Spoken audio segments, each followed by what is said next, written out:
What's keeping you up at night? Hello, everyone. I'm Alanna McGinn, host of the Bedtime Edit. And today's episode is one that I've been thinking about doing for a while now.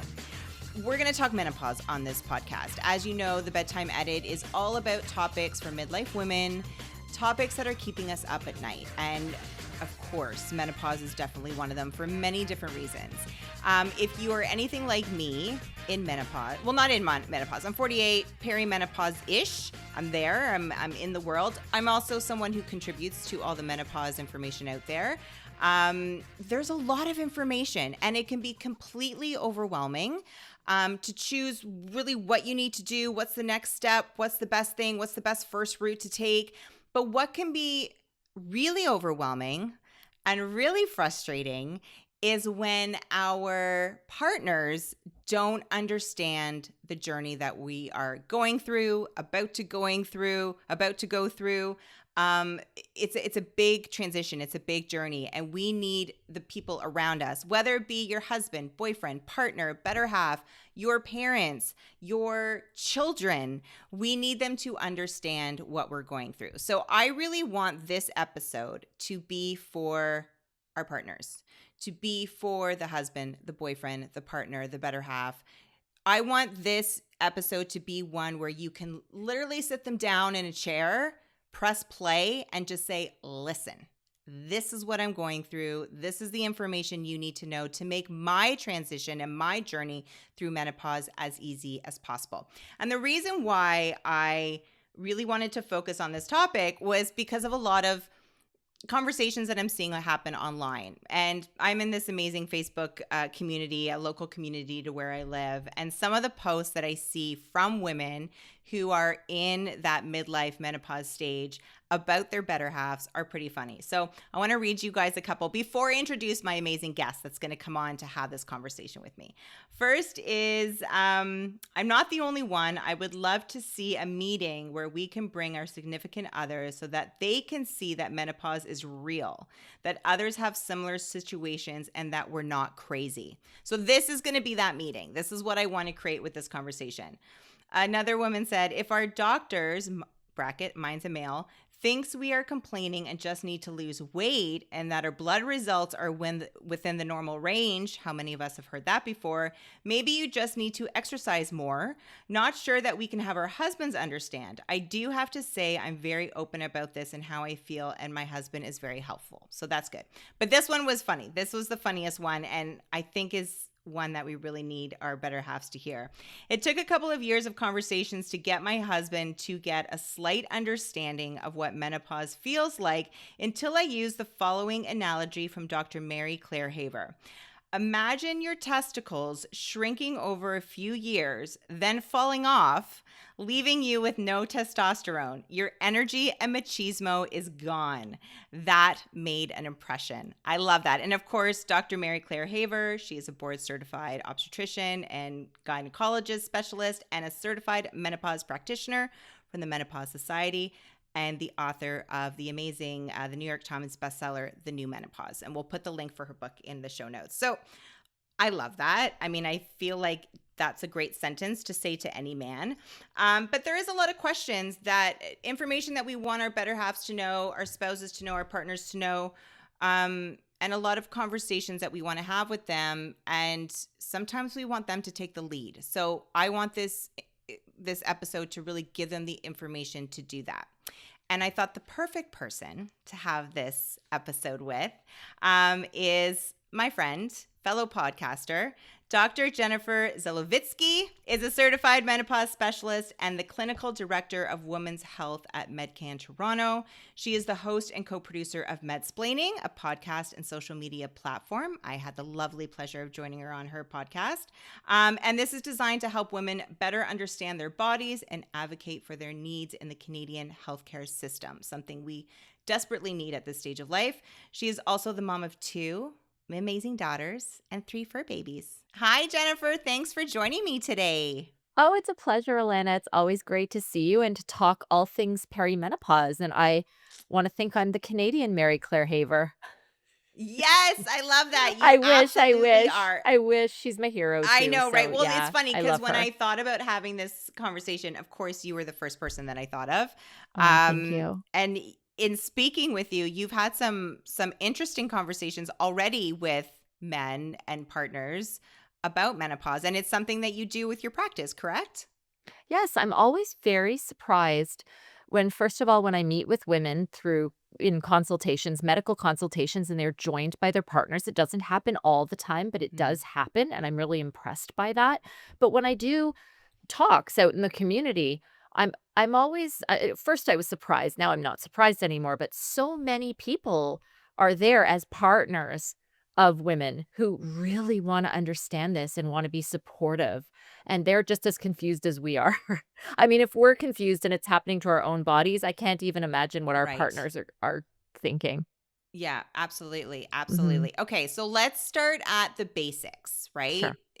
For women, who are possibly listening to this, this is a conversation that you and I were having too. It's like I don't want to say we know the information. It's completely overwhelming and we're learning so much, whether you're in the industry or not, or just a woman going through it.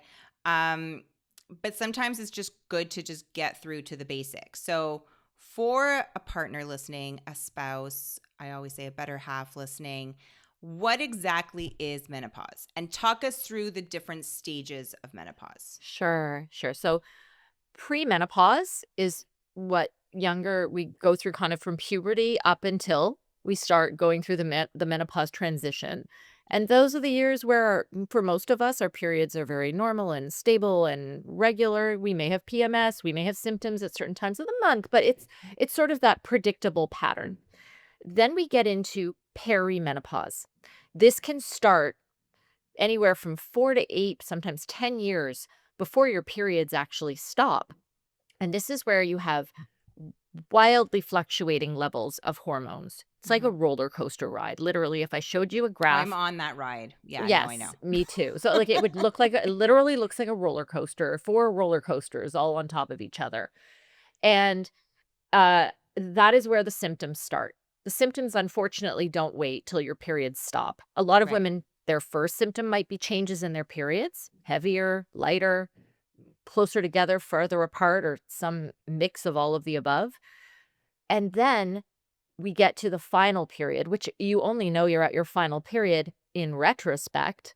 Until you But don't get your next one. mhm, Yeah. 1 year after your final period, you're in menopause. Menopause is a moment in time, really. Now, if you have your ovaries removed or you undergo treatment like chemotherapy where your ovaries no longer function, menopause happens in that instant. But Hmm. for the majority of us who go through a natural menopause, it's that moment in time 1 year after the final period. But perimenopause doesn't end then. Perimenopause can continue for a year or two while your levels are still fluctuating and declining. And then at some point around 2 years after the final period, things level off, tend to calm down. Doesn't mean all the symptoms go away or for every woman they go away, but they tend to settle down a little bit for most people.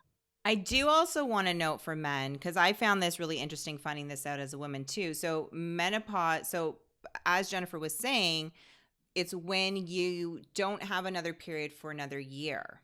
But you can go 11 months, and if you get a period at that 11-month mark, you are starting all over again. So, yeah, right? Or 6 months, and I have a couple of Exactly. friends who are, like, in that stage now where it's like Yeah. one of my close girlfriends, she just texted me, she's like, "Damn it." She's like, "I was 9 months and I just got my period. I was so Yeah. close." Yeah. But it can And sometimes happen. it's when your daughters come home from college or you go on a vacation or there's something that upsets the apple cart. Interesting. That's usually the story I hear from women where it's something that either causes great relaxation or great stress and a change in your pattern brings it back on. Whether that's real or not, we'd need a study to Yeah, prove, but yeah, I yeah, hear it a yeah. lot. Yeah.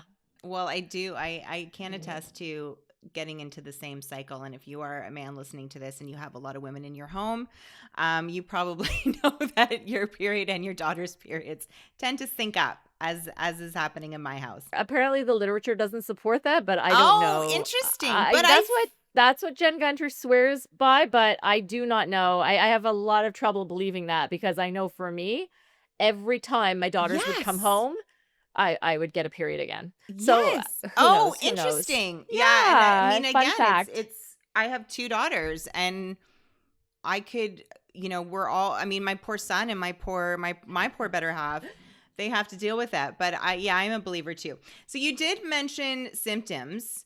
So what are some common physical and emotional symptoms? And, Mhm. I think this is really important for spouses to understand that we experience during this time. Yeah, so the hot flashes and night sweats are the famous one, Yeah. right? And they've been sort of this gold standard of proving you're in perimenopause for so many women for so long. And really Yeah. what that is it's heat sensation that tends to be the upper half of the body. So it's sort of like a chest up sensation of heat. Hmm. Not everybody sweats. And this is a myth, right? This is a misinformation that's out there is that you have to sweat to consider it a hot flash. No. If you feel warm and it kind of comes and then it dissipates. That's a hot flash. Night sweats are hot flashes that happen at night. But then there are a lot of the other above the neck symptoms that we need to think about. So, a change in the sleep architecture. So, waking up in the middle of the night, sleep Hmm. disturbances is a huge one. Anxiety, Hmm. irritability, palpitations, brain fog, which is sort of like I'm like, check, check, check. memories Joint pain, flowing, let's call it. soreness. Joint Yeah. pains, muscle stiffness, vaginal dryness, urinary infections or irritation when you're peeing more often than usual, breast tenderness, bloating. Oh my goodness. The The list list is goes on. endless. About Yeah. 70 that have been identified. Dry eyes is a huge Ear one. itching. Ear itching or tinnitus that flares up all of a Yeah. sudden. There are so many. Mhm. Mhm, mhm. And I just wanna point out the very first thing you said about how women can have a hot flash and not sweat.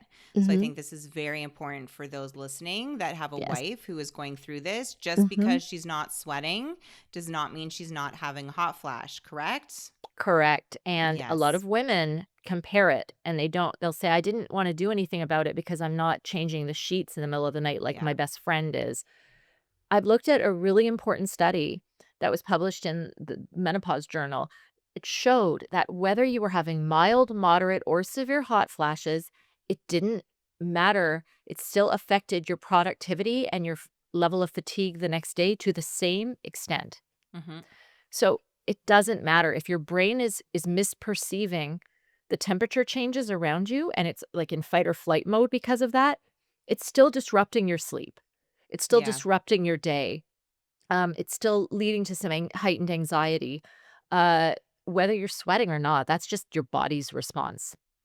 I will say I don't know that I've experienced yet an Hmm. actual hot flash. Hmm. But I will say there's been moments, and I mean, this could just be because the shower was hot, but there's been moments where I find that I'm having a harder time regulating my temperature coming out of the shower. Like I will get just really hot Yes.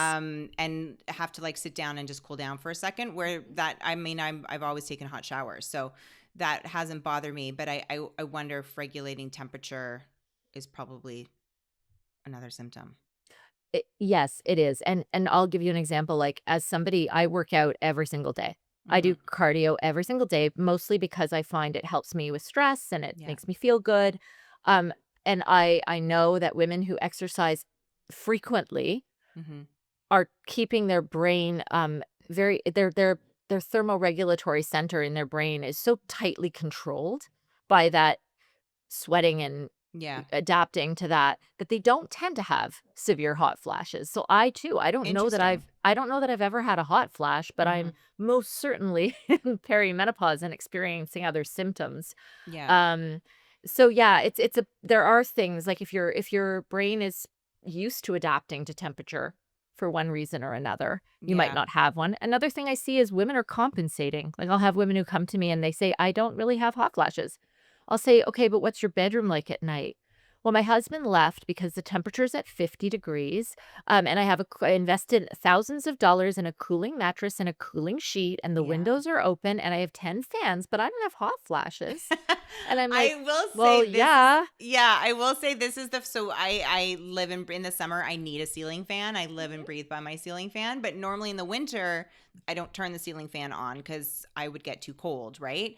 But I Mhm. will say this is the first winter where that ceiling Good. fan was going full ear because Yeah, Nick would be like, "Do you want to turn the ceiling fan off?" I'm like, "Are you crazy?" right? There you go. So I will That's say that. I did yeah. notice that this was the first winter where I still needed that ceiling fan on in the See, winter. cave women had hot flashes because they didn't have any way to prevent them. They didn't have a ceiling fan. We all Exactly, need right? ceiling fans. They didn't have a Okay. cooling mattress. Yeah. Yeah, right. And all the things. And we're going to talk. I mean, later on in the episode, I want to talk about ways that, husbands and partners can help. And sleep will definitely be one. And sleep, I want to get a little bit into sleep environment for sure. I mean, Sure. obviously, we need to talk about sleep given given the podcast. But, um, men or spouses and partners get so used to, perhaps you're so used to your wife's or your partner's mood when they're PMSing or when they're right before they get their period. They know they either know their schedule at this point or they Mhm. just know the clues, right? That it's coming on. Does that change? Like, why do we become more irritable when we're going through menopause? So this is a fantastic question because you've hit the nail on the head. What happens in perimenopause is that second half of our menstrual cycle phase gets longer. Okay. So before perimenopause, I should say, the months divided about half and half, right? We have like the 2 weeks leading up from our period to our ovulation where we're feeling pretty good. We're high energy, we're not craving as much, we're in a better mood, we're sleeping well. Then we ovulate, and that leads to what we call the luteal phase. So it's the phase where if that doesn't result in a pregnancy and you actually ovulate and then the egg shrivels up and goes away, that leads to this downward cascade of all of the hormones gearing up for the next cycle to start. And this is where the PMS might happen, right? But as we get closer to our final period, it's that second half that gets extended. So we end up spending 2/3 or 3/4 of each cycle, however long that cycle ends up being, in that more of a PMS type of phase, Amazing. right? Yeah. So Lucky this is us. exactly what it is for most women. And then imagine what happens when you're no longer ovulating at all. Guess what? You're spending all month in the PMS phase. And this is where the irritability, Yeah. anxiety, low mood, exhaustion, bloating, all of that comes in and the cravings Yeah. for carbohydrates and fatty foods. It's not in your imagination. This is biologically driven. Yeah, and Hmm. it's this moment of us just you just sometimes you just don't feel like yourself. I have had those moments in the past year or two where I just don't feel like myself. And then you want your partner, your better half to, like, what kind of conversations can we have with them where, cuz I understand on the other side where they might get their defenses up because they don't really know what's going on. So it's like, why is she off today? Why is she being extra bitchy today? Like, why are all of these things happen where their defense could get up, which can cause a fight and can cause other things? But how do we explain to our partners, or how do we help them gain more empathy to what we're going through? Yeah, well, sometimes I will ask partners in my audience, have you ever gone a night or two without sleep? Oh, yes. Okay, I have. Do you remember how you felt that next day? Oh, yeah. I was so grouchy. All I could think about was when I could sleep again. I had no tolerance for anything. I just wanted to eat chips and wait for the night to come. I said, well, imagine that for 2 or 3 or 4 years Hmm. with no end in sight. And this light bulb comes on. And it is confusing for us as the one going through it. So it is really hard for us to try to articulate it to our partners, but that's why I love the idea of what you're doing because I can explain it to them Yeah. in a way that maybe they'll understand. Now, first and foremost, I would love to live in a world where every woman has real concrete solutions offered for their symptoms, because I don't believe we all have to suffer through it and white knuckle it to get to the other side of it.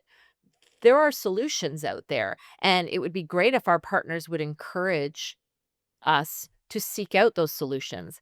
I've been really pleasantly surprised by the number of husbands who have really encouraged or even signed their wives up to meet with me because they believe it will be helpful. And they say, I want you to get some support. I Yeah. want you to seek out some help because I see you're struggling. Um, but I do understand that conflicts arise, and it is important to be having the conversations, maybe not in the heated moments, but in the Yeah. calm moments where we can, the more we know, the more we can share with them. Yeah. And I mean, I think there's two sides to that coin too. There is the Mhm. side that we just want our partners sometimes to listen and not fix it, right? Like in anything, right?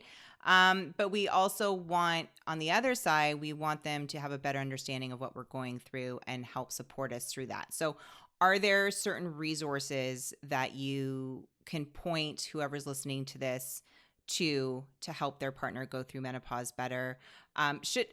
Should they go to the doctor's appointments? I mean, as a woman myself, I don't know that maybe one, like so that Sure. he hears what's going on, but like I Yeah. don't know that I necessarily would want him to go to every appointment or to go to No. any appointments, but should they?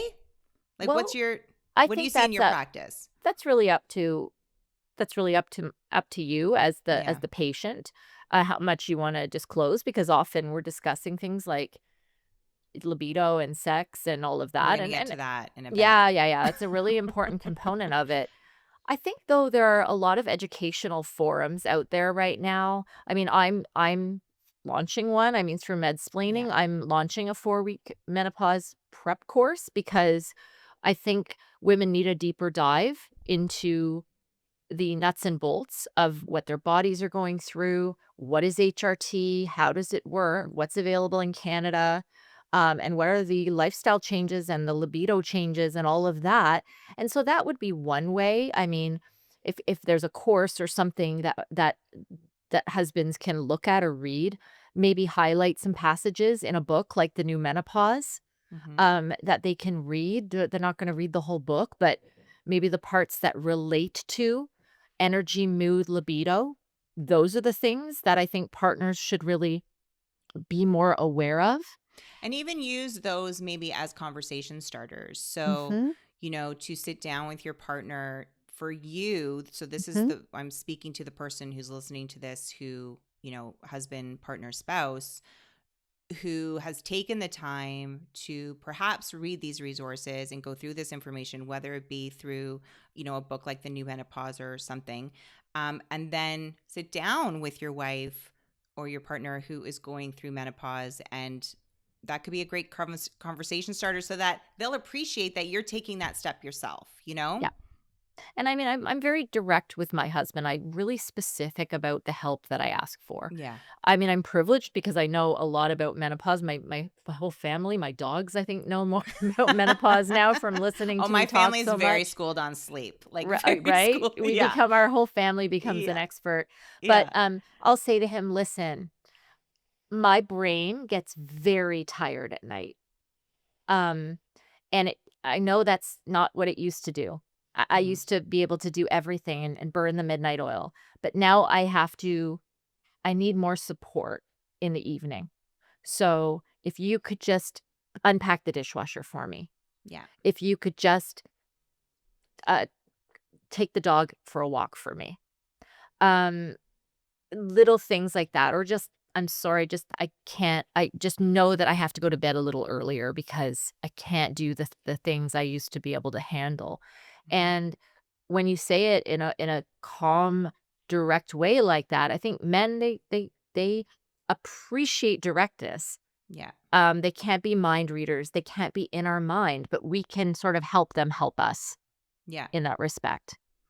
100%. And for those that are listening that have a Mhm, wife or partner going through menopause, you also have to understand on our side, sometimes it's very hard. And I'm using myself really as an example too, but I know I'm not alone in this. Sometimes it's really very hard to change that role. So if you've always mhm, had primary caregiver role. You've always had the house upkeep Mhm. role of emptying the dishwasher, of tidying up, of doing those nightly chores. Sometimes it's really hard for us to ask for that help or not feel the guilt in asking for that help. That's a big one. Like I even know, when Nick is emptying the dishwasher, it's just that instant reaction of like, oh, I should be doing it because that's just always been my role. So I'm saying this so that they understand that sometimes we need you to take the reins maybe and just be like, hey, you look like you can use some help. What can I do? That Yep. can also And help then too. from our part, not expecting it to be the way we would do it. That's a big Okay. one. Fun That is fact, a my huge husband one. is Yes. terrible at loading the dishwasher. So Terrible. is Nick. And I'm sorry, Nick, if you're Right? listening to this. Sorry, honey. And I used to reload it and get upset, and now I've learned to just go, "Wait a minute, like, what's the big It's picture?" done. He It's did done. it. I Yeah. so appreciate it. If I have to run it again because he didn't fit as much in there, he didn't ninja it the way I do, you know what I mean? Um, Oh, I that's do. fine. That's fine, Totally. right? Like, 'cause 100%. I'm trying to focus on appreciating that It it was was done. help, Yeah, right? Now absolutely. to touch on, like, what is going on in our brain, because I think it's really important to understand, it is not imaginary either that we can't fire on all cylinders.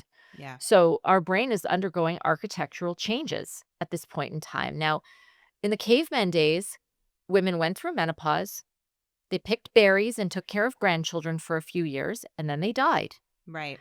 They weren't working jobs, Yeah. raising adults, running a household. They didn't require executive functioning skills. And our Yeah. brain adapted to downregulate those executive functioning skills after menopause. Mhm. So that is why we see a processing speed slow down in women after menopause. That's what we're perceiving most of the time as brain fog. The good news is that studies show our ability to learn remains the same, right? So we lose confidence in ourselves, but it's really just that slowing down of the processing speed and the slowing down of those executive functioning skills. Like when we're gearing up to have children, right? Whether we have children or not, but when our body is gearing up to prepare for the maybe having children, Yeah. it's it's upregulating all of those skill sets. Eyes in the back of your head, Mhm. firing on all cylinders, multitasking, really sharp hearing, right? All of these Yeah. things we need when we're raising young children, those come to the forefront and then they downregulate again. And this is where the brain fog and the brain fatigue comes from. Now, Mhm. we're going to talk about sleep, but sleep is a huge thing that adds to that. Oh, for Um, sure. so this is why this is happening, and I think helping men understand that because they might look at you like, "What happened to my wife who was like the exquisite multitasker, Yeah. and now she's telling me she can't even handle unloading and loading the dishwasher on the same night." I think that's also, I love that you said all that, because I think that's also something that we see with midlife women too. Mm, If you're married to someone who's very career driven, again, I'm going to use myself as an example. When I built my company, it's like I wanted that empire. I wanted mhm. that. I wanted to build this amazing hustling business. And as I got older, I mean, I had a big life change with divorce and all of that. But as I got older, that's now shifted. Like I don't want to, what is it, work to live. I want to, no, or is it the other way You don't around? wanna live to yeah, Yeah, you know you what I'm don't trying wanna to live say. to work. Like I I'm happy completely just feel like paying you. my bills, putting a little money away, making sure there's food on the table. Like, Mhm. I don't need the empire anymore. So, and I never actually thought that it's part of maybe, the architecture in my brain changing. So if you are married to someone who maybe isn't as career focused as maybe they once were, or is thinking of a completely different career and wanting to do a complete career shift, that's a sign of it too. Mhm. Interesting. Well, because we're also grappling with our mortality a little more, right? Like, Yeah. there's nothing sort of more confronting than realizing you're approaching the end of your reproductive life, and even though that we still have maybe 30, 40 years ahead of us, it does trigger something in our brain. I'm with Yeah. you. I work very, very hard. I'm very devoted to my career and I want to reach as many people as I can. But I'm also very, very cognizant about prioritizing time with my children, Yeah. time with my husband, time for myself. Yeah. Because time is precious. It's our most valuable resource, and we are starting to grapple with the idea that it might be limited. That's a healthy thing, though, I I think. I think so too. try to No, see that as a I'm in positive. a happier place because of it. I really am. Mhm. Like it took me a while to remove the guilt of not having that drive that I once did. Um, but once I got over that, I'm good now. Like I'm happy with how things are. So yeah, no, it's good. Okay, let's bring it into the bedroom for a few things. One, obviously, I want to touch on sleep environment, Uh-huh. how you can support your wife or your partner in sleeping better, because sleep is a big thing that hits Yeah. us when we're going through menopause. But let's talk about sex and libido a little bit too, because there's a shift in that. So Yeah. what can they expect to happen? Why is it happening? How do we get through that together as a couple in a healthy way? Yeah, so libido is multifactorial, right? Like we think of libido as the desire to initiate sex as part of it. And often women say, I feel so bad. I just never sit around anymore and spontaneously want to have sex. And that leads to some conflict with the husband because he feels, rightly so, he feels my wife never wants sex. She never approaches me. She never initiates anymore. And then they internalize, they take that personally as anybody would. Nature plays a little bit of a joke on us in that when our ovarian reserve is gone, um, men are producing sperm until the day they die. So it's like the ultimate mismatch of right, that leads to this conflict because men seem to want it more just when women are wanting it a little bit less. And then the other factors are, of course, exhaustion, chronic fatigue. If you are exhausted, you are just not thinking about sex when you see your pillow. You are thinking about, oh my gosh, it's finally time to sleep, right? And not feeling like yourself, not feeling good in Mm-mm. your body. I mean, none of that Exactly. screams, let's have sex. Exactly. You might be bloated, vaginal discomfort and dryness. And even if it's not pain, it doesn't feel the same. And you get this little fear. And all it takes is one time of sex hurting to make your mind just automatically tense up at the thought of it again. Like, we don't want to touch a hot stove more than once. Right. Our brain remembers that, and it's like, nope, not doing that again. Right. So you jumble all that together, and it's not a recipe for a healthy sex life. Now, the good news is there are very good solutions available for the vaginal discomfort, the vaginal dryness, and the fatigue. Right. I can't do anything to bring your ovaries back. Right. So there is a bit of an acceptance to the fact, and this is another thing I always encourage women to explain to their partners is I no longer ovulate. So I no longer have that monthly drive biologically to seek out somebody to fertilize my egg. Yeah. And I can't do anything to bring that back to my brain. But I can still enjoy sex as long as I'm well rested and everything feels comfortable and we have a good connection together and we maintain our intimacy. It just has to be something I think about with just a little bit more planning, right? Like a Yeah. vacation. You're not going to like not plan a vacation because it can't happen spontaneously. Right. Like, yeah, I know I have to plan it in advance and I have to pack the sunscreen and I have to have everything I need to make it a successful trip, but I know I'm going to enjoy it when I'm there. Yeah. And it becomes more of an approach like that. Right. So conversation, Yeah. planning, understanding, right? And I Mhm. think that, we play a Mhm. role in that too, and making sure that they do understand that it is not them. It is what our body is going through. It Yep. is the transition that we're in. Um, And we beat ourselves up. So many women come to me and they are yeah. beating themselves up about this. Like, why can't I feel about it the way I felt before? Yeah. It's really hard to understand unless you do kind of think about it from an ovulation perspective. What is Right. ovulation Remember for? what What is they that she about? said? What did she say about her? Testicles shrinking and falling off. I mean, I think falling off, that was a bit aggressive. I mean, it's not like our ovaries But I mean, it's it's a like good our ovaries analogy, fall out right? of us, Your right? testosterone's gone, no energy. Shriveling So up just is enough, yeah. imagine that when your wife says no. Okay, Right. let's talk about environment though. Mhm. So, with my clients, a lot that I see is fights and disagreements on environment, right? So it's too cold for them. Mhm. It's the fans on too much, the air conditioning is too high, they're not using the right blankets and things like that. So I always like to make it as easy on my clients as possible. One is I do explain, listen, more and more couples are sleeping in separate bedrooms. I'm not pushing it. I'm not saying that is the answer, but sometimes that can be a solution. Mhm. It's a topic that I've talked about a lot in media. It's a topic that I talk a lot about on my channels.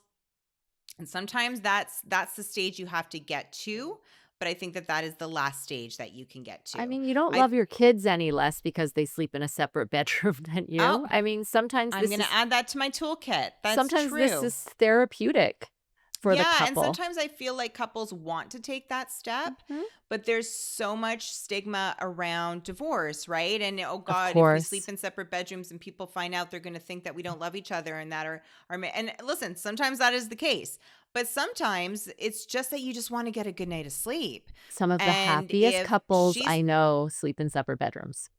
more people than you think Mhm. probably sleep in separate bedrooms and they're Mhm. too scared to say it out loud. Of Like I course. am a firm believer that, and there is nothing wrong with it at Mm-mm. all. Mm-mm. But I think that again, that's not necessarily for everyone.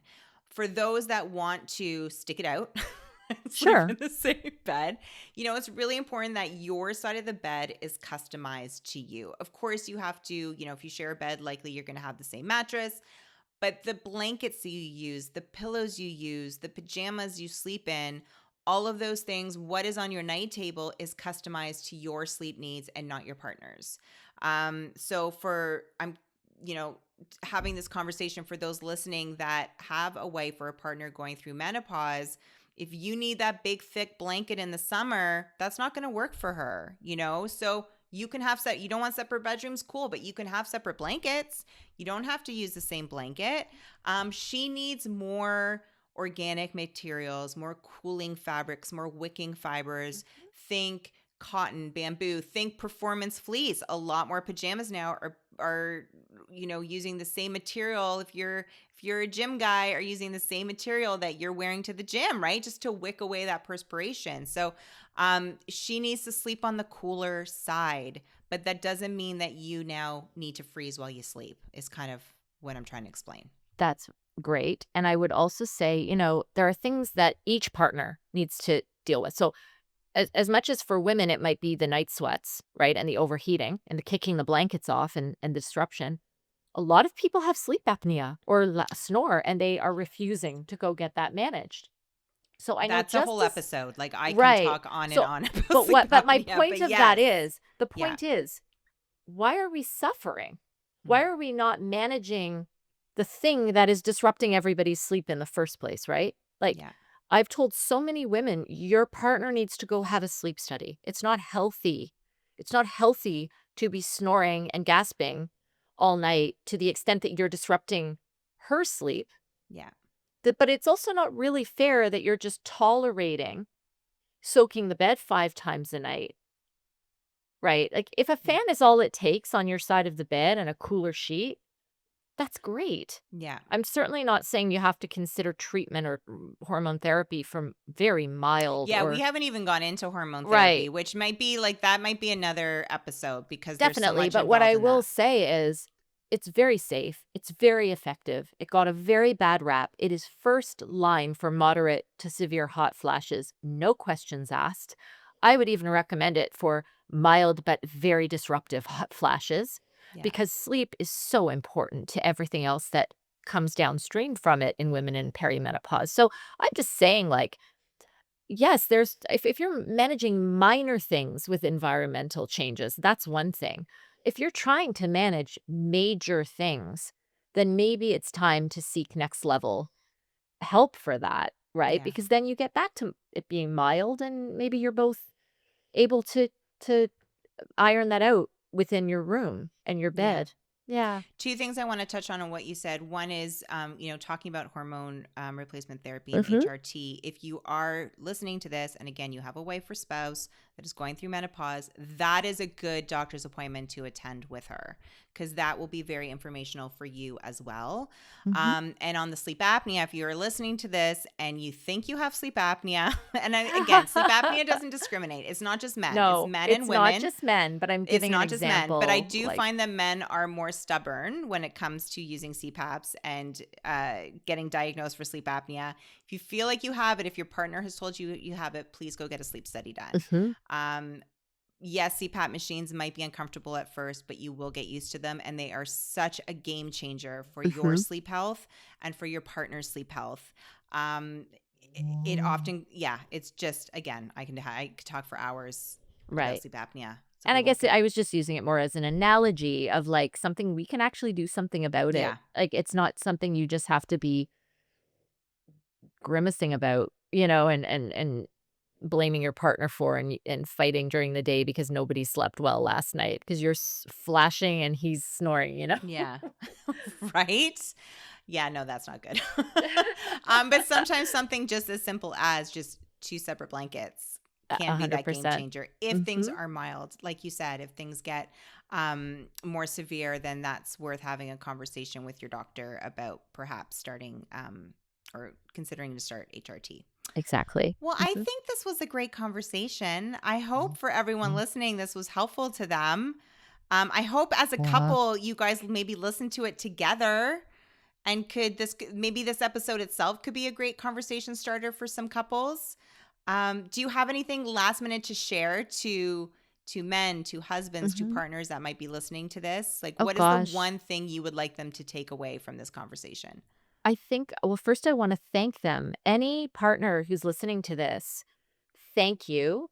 You're doing what 99% of partners are not doing, which is striving to understand this so you can be a Yes. support for your partner. Understand that perimenopause is a marathon, not a sprint. It can be 10 years of something that women kind of go through. Supports are there. Encourage your partner to seek out whatever supports she's comfortable with. But yeah, it's really like puberty. If you can relate it to your own puberty, I know this is more than one thing, but it's kind of all the same. Like puberty isn't a sprint either. It was something you went through. Your body was felt very foreign to you. Your brain felt very foreign to you, but you survived to the other side it with the support and love of your family. And women will survive to the other side of this with the love and support of their family. You're on the same 100%. team. Thank you so much, Jennifer. Thank Where can everybody you. find out more information about you? Well, you can go to Medsplaining, which is my education social media platform. So I share a lot of information there. I do private menopause consultations through Medcan Toronto, but you do not have to be a client of Medcan to join my program because I wanted it to be open to anyone who wants to, seek private care for menopause. And yeah, and you can sign up for my perimenopause power prep course, which will be launching in May if you want to take a really deep dive into hormone therapy and lifestyle and all of those things. Awesome. So we will put Yeah. all of your links in the show notes for anyone that wants to get in touch with you. Thank you so much for joining me. And Thank thank you, you. everyone. Like Jennifer said, thank you for everyone listening. You have already taken an amazing step in helping to support your partner through menopause. So thank you for that.